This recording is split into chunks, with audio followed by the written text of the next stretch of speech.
Welcome back to Breakfast. A partial government backdown over testing party pills on dogs hasn't appeased animal welfare groups. Associate Health Minister Peter Dunns ruled out the LD50 test, during which drugs are given to a sample group until half of them die.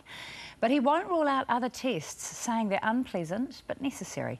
Bob Kerridge from the SPCA is outraged and joins us now. It's hard to be outraged at 6:22. I am outraged at 6:22, believe me. So are you satisfied? The government said we're not going to carry out this disgusting test where half of the control group die, but this is a necessary measure. It's a step in the right direction, but certainly it may be unpleasant, as Mr Dunn says, but it is totally unnecessary to do it. When you have experimentation on animals, there has got to be a very good reason for it. There's got to be an outcome.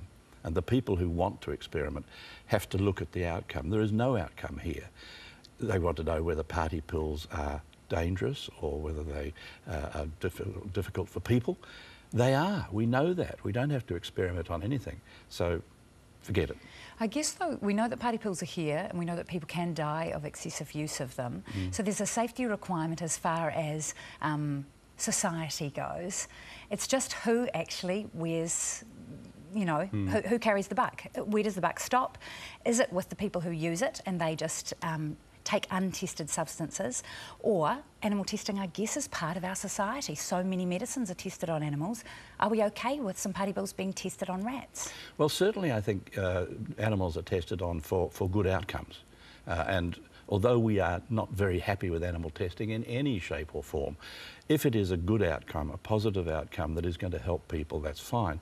Party pills don't help people at all. So why bother? And in actual fact, why are they here at all? So you're saying if it's a medicine, if there's some good that comes of it, you can understand? We sort of accept that. The public backlash is pretty significant against this. Is it, do you think, because dogs are involved? If it were rats and mice, would the public backlash be the same? I think certainly people are very sympathetic to dogs, rather more so than rats and mice. But nonetheless, they're all animals. It doesn't really matter what they are. Any species to be experimented on for something as ridiculous as this is just crazy stuff. What would you like the government to do? I think probably, firstly, give this away. Absolutely give it away. But I think also let's look at party pills in general. Do we really need them?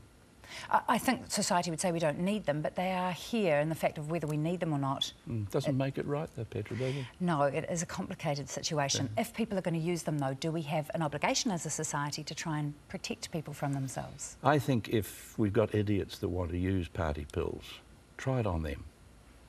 What will you be doing as far as moving forward with this? Will there be submissions made by the SPCA? We'll certainly be in conversation. This is still open. It's still open for debate. I believe there's going to be public submissions on it.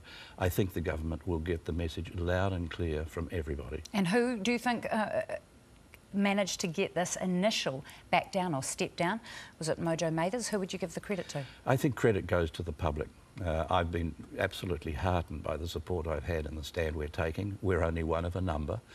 So I think the public has spoken, and that's good. Fantastic. Bob Kerridge, SPCA. Thank you.